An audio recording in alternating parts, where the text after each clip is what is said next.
I'm Felicia, and I never thought my life would spiral into a web of secrets and shame over something as simple as a cleaning job. Each day, I step into luxurious mansions that glitter like forbidden dreams, escaping the grind of my reality with Marcus, my rock of a husband. But last week, I walked into a house that felt more like a trap. Its cold glass walls reflecting a version of myself I didn't recognize. What started as just another gig turned into a moment that shattered everything I thought I knew about myself, leaving a heavy weight in my chest and a secret burning in my pocket. Will Marcus ever look at me the same if he uncovers the truth I'm hiding? Hey there, it's Felicia. Picture me for a second. 30 years old, a little rough around the edges, but with a heart that's still got some fight in it. I'm sitting here, voice a bit shaky, because I've got a story to tell. One that's been burning inside me for days. I'm not one for spilling my guts, but sometimes life throws you a curveball so wild, you just can't keep it locked up. So, let's dive in, you and me, like we're old friends catching up over a late-night coffee. I've been married to Marcus for 6 years now. He's 34, a mechanic with hands that are always smudged with grease, even after he scrubs them raw. He's a good man, solid as they come. But lately, there's this undercurrent between us, a tension that hums like a live wire. It's my job that's the problem. 3 years ago, I started working as a house cleaner through a local agency, tidying up for folks who live in a world I can only dream of touching. These aren't just houses, they're palaces, sprawling estates in upscale neighborhoods with marble floors so polished I can see my reflection, crystal chandeliers that scatter light like diamonds, and windows that frame views of the city I've only ever seen from the ground I step into these places. And for a few hours, I'm not just Felicia, the woman scraping by. I'm someone else, someone who belongs. Just last week, I cleaned a house that took my breath away. The living room had a grand piano, black and gleaming, sitting there like it was waiting for some phantom musician to play a haunting melody. Out back, there was a pool that glittered like a sapphire under the afternoon sun, surrounded by lounge chairs that probably cost more than my car. I ran my cloth over the edges of that piano, imagining what it'd be like to sit there, fingers dancing over the keys, or to dive into that pool and let the water wash away every ache in my bones. These houses, they're my escape, my little secret world where I can pretend, just for a moment, that life is something more than bills and arguments. Marcus, though, he doesn't get it. He hates that I'm gone for long hours, coming home with my back aching and my hands raw from bleach. Find something better, Felicia, he says, his voice sharp with frustration. Something less degrading.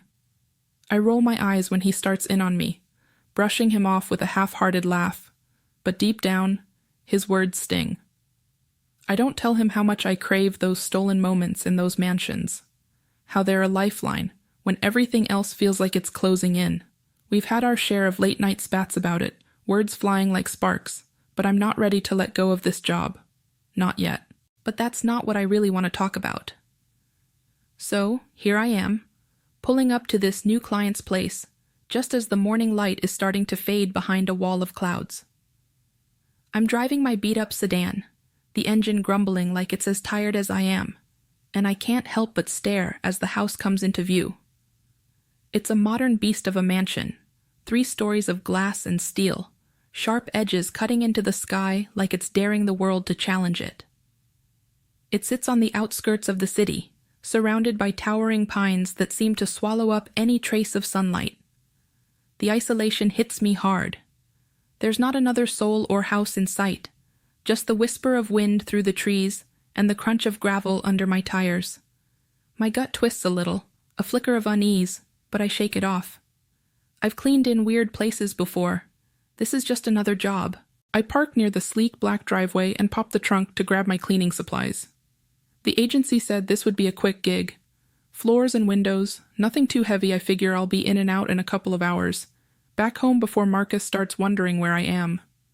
My bucket clinks with bottles of cleaner, and I sling my mop over my shoulder like it's a weapon, ready to tackle whatever mess awaits inside.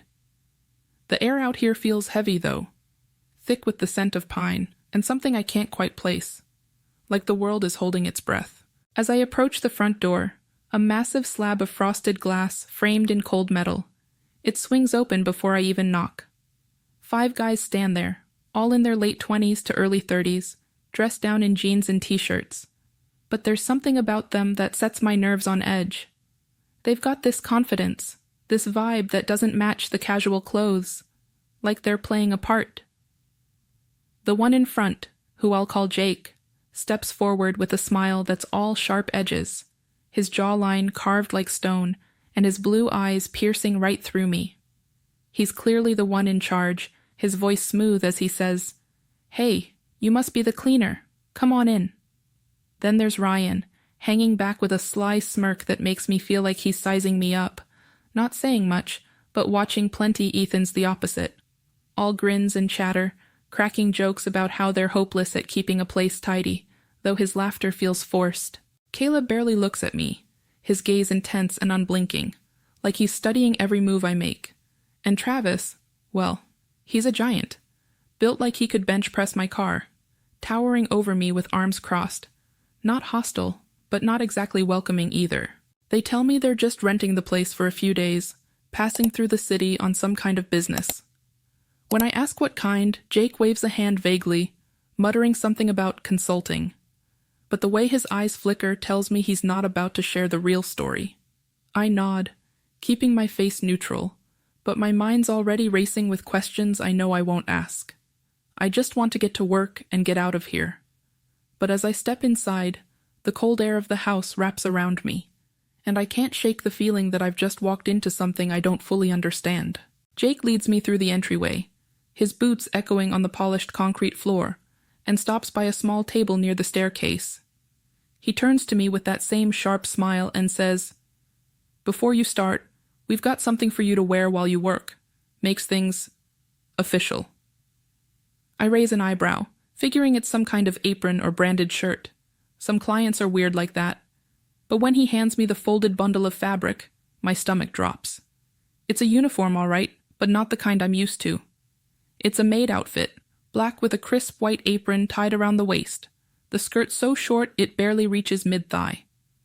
The top looks like it's made to cling in all the wrong ways, and I can already tell it's not built for scrubbing floors. My fingers tighten around the material as I look up at him, searching for some sign this is a joke, but his expression is unreadable, almost daring me to protest. I mumble something about changing and head to a downstairs bathroom, he points out, the door clicking shut behind me with a hollow sound. Standing there, staring at myself in the mirror, I unfold the outfit and slip it on, my hands trembling just a little. The fabric is tight, suffocating, the top squeezing my chest so hard I can barely take a full breath.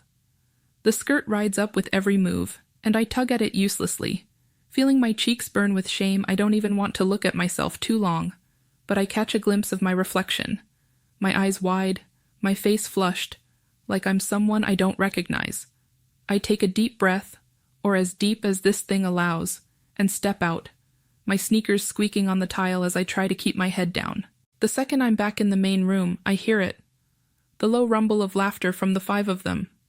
They're sprawled out on a massive leather sectional, beers in hand, and their eyes lock onto me like I'm some kind of exhibit. Jake leans forward, elbows on his knees, and says with a grin that makes my skin crawl, "That's how it's supposed to be. Perfect fit." Ryan lets out a whistle, sharp and mocking, while Ethan chuckles, muttering something to Caleb I can't quite hear. Travis just stares, his expression blank but heavy, like he's weighing something in his mind. I want to shrink into myself, to disappear, but I force my voice to stay steady as I ask where they want me to start. Jake points to the floors and windows, still smirking, and I grab my supplies, desperate to focus on anything but their gazes. I get to work, dropping to my knees to scrub the endless stretch of concrete floor, the cold seeping through the thin fabric. Every move I make feels amplified, the skirt riding up no matter how I adjust it, and I can feel their eyes on me, unblinking, unrelenting. As I move to the towering windows, wiping down the glass that looks out into the shadowy pines, I hear their whispers, low comments I can't make out, punctuated by occasional chuckles that echo in the cavernous space. My skin prickles with every sound, my heart thudding in my chest like it's trying to break free. The air feels thick, suffocating, like the walls of this place are pressing in closer with every passing minute.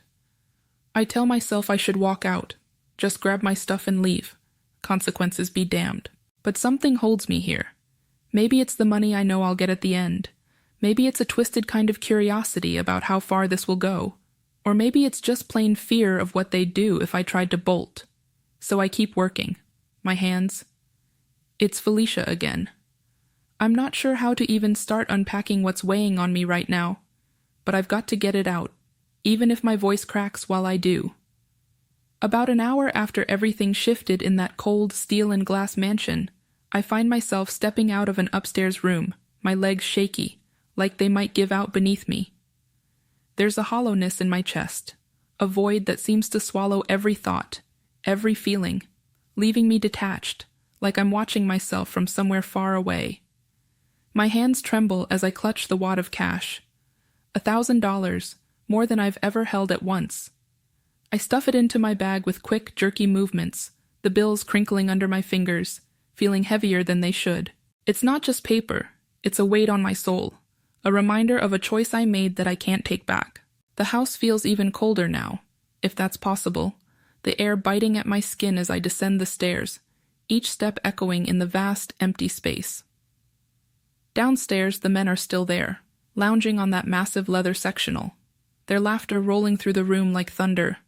It's casual, carefree, as if nothing out of the ordinary happened, as if the world didn't just tilt on its axis for me. I can hear Jake's voice cutting through the noise, sharp and confident, probably telling some story or cracking a jab at one of the others.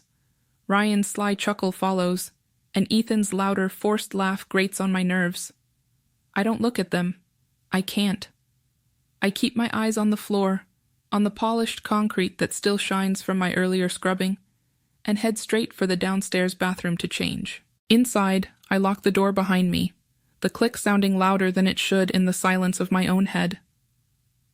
I peel off that suffocating outfit, the fabric clinging to my skin like a bad memory, and fold it into a tight bundle, shoving it into the bottom of my bag where I won't have to see it again. Slipping back into my regular clothes, my worn jeans and faded hoodie, feels like reclaiming a piece of myself. But it's not enough. I stand at the sink, gripping the edge, and catch a glimpse of the mirror out of the corner of my eye. I turn away fast. I can't face myself right now, can't look into my own eyes and see whatever's staring back. Instead, I focus on small, deliberate actions to ground myself. I splash cold water on my face, letting it sting, then wipe away a stray tear that escapes despite my best efforts to hold it in. My fingers smooth down my hair, tucking loose strands behind my ears, as if neatness can somehow erase the chaos inside me. I grab my cleaning supplies, the familiar weight of the bucket, and mop a strange comfort, and take a deep breath, forcing my shoulders to square up even though they want to slump. As I step out of the bathroom, my mind flickers to Marcus for a fleeting moment. I wonder what he's doing right this second. Maybe he's under the hood of some car at the shop, his brow furrowed in concentration. Or maybe he's at home, sprawled on the couch with a beer, waiting for me to walk through the door. The thought of him stabs me with guilt, sharp and sudden, like a knife twisting in my gut. I push it down hard, burying it under layers of numbness, telling myself I don't have the luxury of feeling this right now. I just need to get out of here to put this place behind me. Jake's waiting near the entryway as I head toward the door, his presence looming even when I'm not looking at him.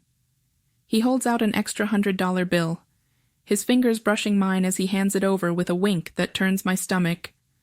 "A little tip for your dedication," he says, his tone dripping with something that makes my skin crawl. I mutter a quick thank you, barely audible, my throat tight, and clutch the bill like it's burning me. I don't wait for him to.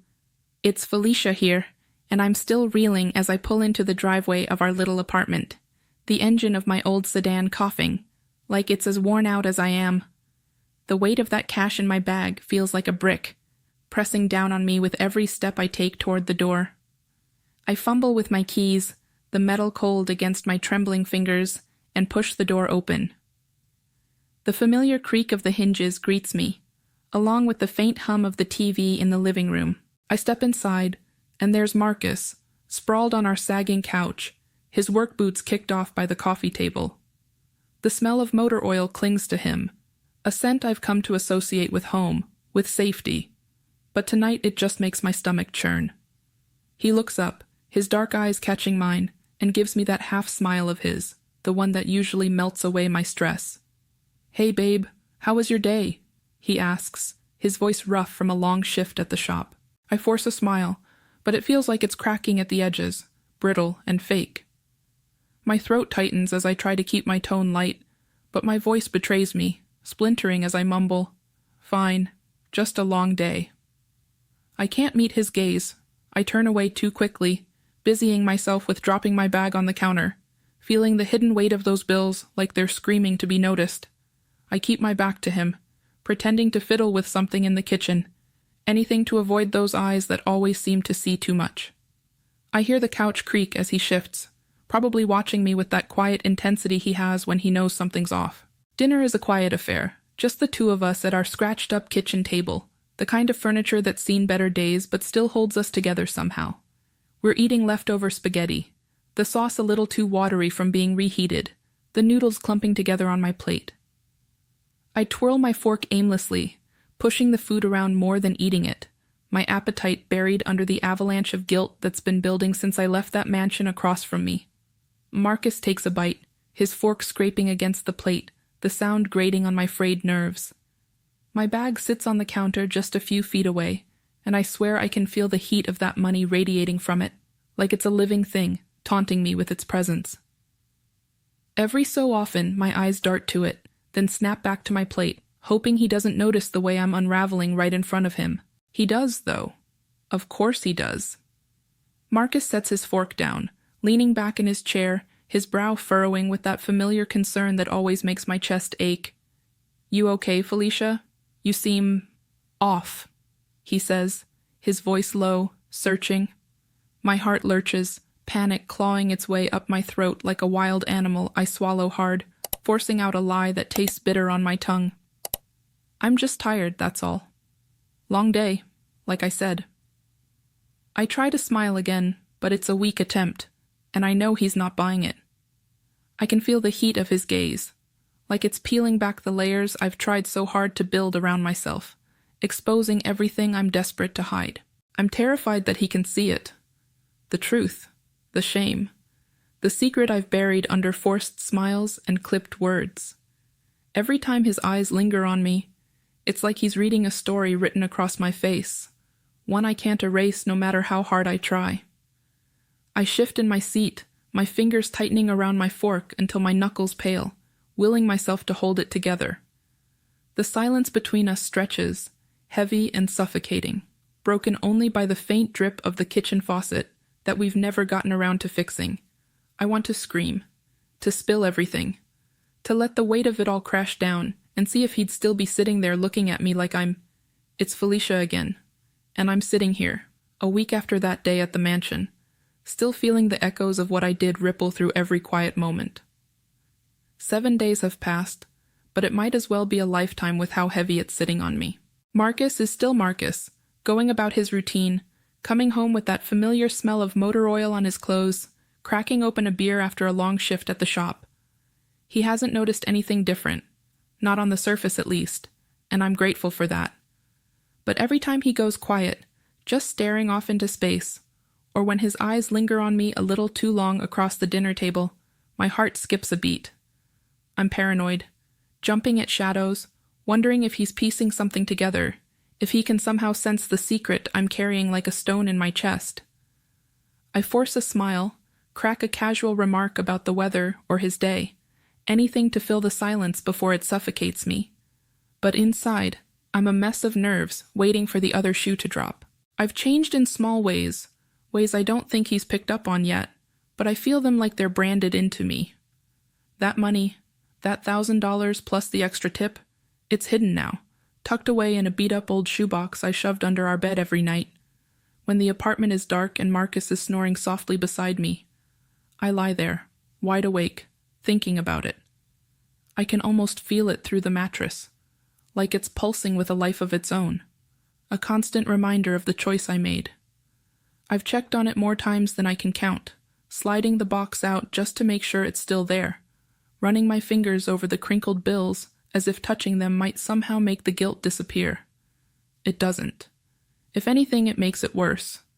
Because every time I see that cash, I'm back in that cold glass mansion, reliving every moment I wish I could forget. I've spent some of it, though, and that's another layer of shame I can't shake. I told myself it was for us, for something good. I used a little to stock up on groceries, filling our fridge with things we haven't been able to afford in months. Fresh fruit, decent cuts of meat, even a carton of Marcus's favorite ice cream. I bought him a new jacket too, a sturdy one to replace the threadbare thing he's been wearing through the chilly mornings on his way to the shop.